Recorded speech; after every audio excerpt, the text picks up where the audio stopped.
नमस्कार मंडळी, आज आपण ओल्या नारळाचा आईस्क्रीम कसं तयार करायचं ते या व्हिडिओत बघणार आहोत। रेसिपी अतिशय सोपी आहे, झटपट होणारी आहे आणि कमी साहित्यामध्ये ही रेसिपी अतिशय भन्नाट चवीची तयार होते, तसेच पौष्टिक आहे।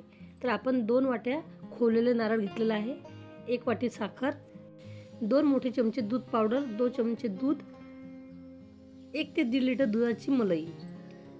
या साहित्यामध्ये आपण मस्त पौष्टिक आणि चविष्ट स्वादिष्ट आईस्क्रीम तयार करणार आहोत। तर सविस्तर रेसिपी चॅनलवरती दिलेली आहे, तर ते तुम्ही बघू शकता।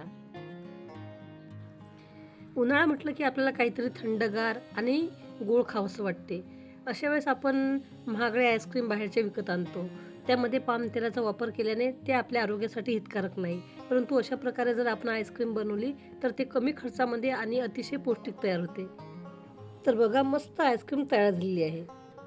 रेसिपी आवडली तर रेसिपीला लाईक करा, कमेंट करा, शेअरसुद्धा करा। जर तुम्ही माझ्या चॅनलवरती नवीन असाल तर सर्वप्रथम चॅनलला सबस्क्राईब करा। व्हिडिओ बघितल्याबद्दल धन्यवाद मंडळी।